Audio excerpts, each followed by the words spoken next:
पिछली कुछ वीडियोज़ में मैंने जैसे बताया आपको, तो मार्गशीर्ष मास में आर्द्रा नक्षत्र में शिव जी के अभिषेक का, शिव पूजन का फल बताया है कि क्या कहते हैं, क्योंकि इसी दिन शिवलिंग पहली बार प्रकट हुआ था, जो कि 8 और 9 नवंबर को आर्द्रा नक्षत्र पड़ रहा है मार्गशीर्ष मास में।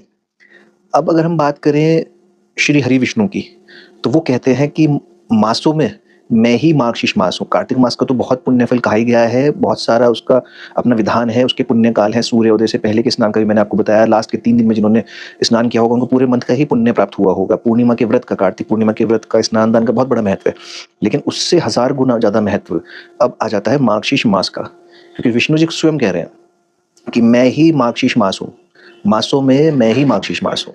तो सोचिए कि जब वो खुद ही कह रहे हैं कि मैं मास हूँ मार्गशीर्ष, तो कितना पुण्यदायी ये महीना होने वाला है। इस महीने में श्री हरि विष्णु का या कृष्ण जी का शंख से अभिषेक करने का, शंख से स्नान कराने का विशेष महत्व है।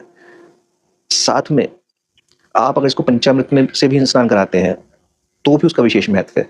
जैसे कि शंख में आपने दूध लिया, उससे स्नान कराया, दही लिया, उससे स्नान कराया, शहद है, घी है, उसको आप अलग से कर लें, क्योंकि शंख में वो फिर आपको सफाई करने में दिक्कत होगी उसकी। तो शहद और देसी घी गाय का वो चढ़ाएं। तो 4 चीज़ें तो ये हो गई हैं। उसके अलावा फिर जो शक्कर होती है, गुड़ वाली शक्कर, उससे आप उनको सफाई करें उनकी स्नान के समय, मतलब जैसे स्क्रब करते हैं हम, तो वो आपका स्क्रबर है उनके लिए, उससे कराएं। 5 चीज़ें ये हो गई आपकी। फिर उसमें तीर्थों का जल, यानी कि गंगा, यमुना, सरस्वती, या कोई आपके पास प्रयागराज में आप गए थे कुंभ में, तो वहाँ का कोई जल है, नदी का जल है किसी और, गंगा नदी या जो भी आपके पास, नर्मदा नदी है, कोई और भी नदी, जो भी पवित्र नदी है आसपास आपके जो तीर्थों में आते हैं, तो उसका जल लेके शंख में अगर आप उससे स्नान कराएं तो बहुत ज़्यादा इसको पुण्यदायी बताया गया। साथ में एक बहुत अच्छा मंत्र है, जो विशेष मंत्र है लक्ष्मी प्राप्ति के लिए, अगर उसका आप जाप करते हैं मार्गशीर्ष मास में। 6 तारीख से स्टार्ट हो चुका है। मंत्र है नमो दामोदराय या ओम नमो नारायणाय। ये दोनों ही मंत्र हैं। इनका अगर आप जाप करते हैं तो आपको लक्ष्मी प्राप्ति के योगों में वृद्धि हो जाती है। देखिए, जो किस्मत से लिखवा के लाए हैं वो तो है ही है, उसमें सिर्फ इंटेंसिटीज को आप इंक्रीज या डिक्रीज करते हैं। भगवान खुद कहते हैं कि मैं एलिमिनेट कुछ नहीं करूंगा, क्योंकि आपका प्रारब्ध है।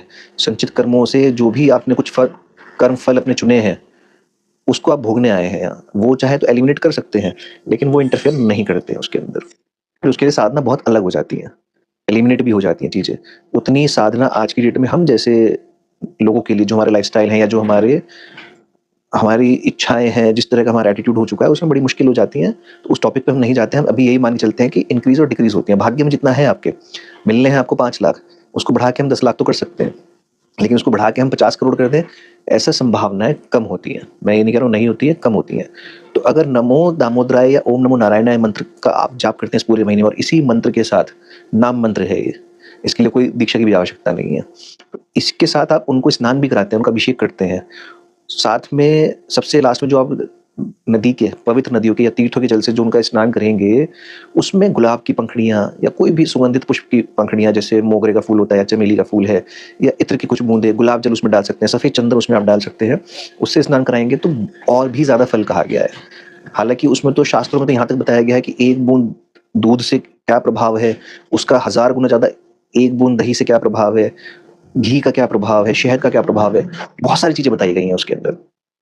बहुत ही अक्षय और पुण्य फल आपको प्राप्त होगा अगर आप श्री हरि विष्णु या कृष्ण जी के विग्रह को या शालिग्राम जी के विग्रह को इस महीने में शंख से स्नान कराते हैं। यहाँ तक कहा गया कि 8 शंख, यानी कि 8 बार शंख में भर के उससे कराते हैं तो उसके क्या फल हैं। 16 बार कराते हैं, 108 बार कराते हैं, 1008 बार कराते हैं, तो अलग अलग फल कहे गए हैं। लेकिन अगर आप रोज भी कराते हैं तो भी कहा गया है कि इंद्र की नगरी में आप जाके सुखों को भोग करते हैं, और जब वो भोग जो आपने पुण्य अर्जित किया था, वो पुण्य जब अंत हो जाता है उसका, तो फिर पृथ्वी लोक पे आप सम्राट बन के, भूलोक स्वामी बन के, यानी कि कुछ राजा के समान जन्म लेते हैं। तो यहाँ पे कोई मोक्ष की प्राप्ति नहीं कही गई है। यहाँ कहा गया है कि उसको भोग के आप जब वापस आएंगे, तो चाहे कैसे भी योनि में थे आप, कैसे भी आपके कर्म थे, लेकिन जब आपका अब जन्म होगा इन सुखों को भोगने के बाद, आपके पुण्य के एक्सचेंज में जो आपने उनको स्नान करा के किया, तो आप राजा के समान पैदा होंगे। कोई बड़े बिजनेसमैन हो सकते हैं, कोई बड़े पॉलिटिशियंस हो सकते हैं, तो राजा के समान आपकी गति होगी अगले जन्म में। तो इस महीने का फायदा उठाइए आप। शिव जी का मैंने बताया ही है, साथ में कृष्ण जी का भी बताया है अब आपको। तो कृष्ण जी को भी डेली स्नान कराना कोई शंख से बहुत टफ काम नहीं है। जैसे आप अभिषेक करते हैं शिव जी का, ऐसे ही एक अभिषेक रोज नियम बना लीजिए कि श्री हरि विष्णु का भी करेंगे आप, तो असंख्य पुण्य आपके पास आकर आपका जीवन का निश्चय ही भला जरूर करेंगे। साथ में जीवन के बाद की भी एक जीवन है जिसके बारे में हमें पता तो किसी को नहीं है कि क्या होगा, पहले का भी है नहीं पता क्या हुआ, लेकिन अगर हम उसको माने कि होता है तो हमारे से असंख्य पाप होते हैं डेली रूटीन में, किसी ना किसी के लिए कुछ ना कुछ गलत भी होता है, सूक्ष्म जीव होते हैं उनको भी हमारे हाथों से नुकसान पहुंचता है, पेड़ पौधों को जानवरों को भी नुकसान पहुंचता है किसी ना किसी कार्य से, जाने या अनजाने। तो कर्म तो हमारा वो भी है और उसका भी फल तो हमें कहीं ना कहीं मिलेगा, लेकिन अगर हम इस साथ में पुण्य भी अर्जित करते जाते हैं तो हमारे जो कुछ कर्म हैं ऐसे जो फलित होकर हमें दुख प्रदान कर सकते हैं वो तो नलीफाई हम कर ही सकते हैं ना। तो मार्गशीर्ष मास है, साक्षात विष्णु है, उनका अभिषेक जरूर करिए।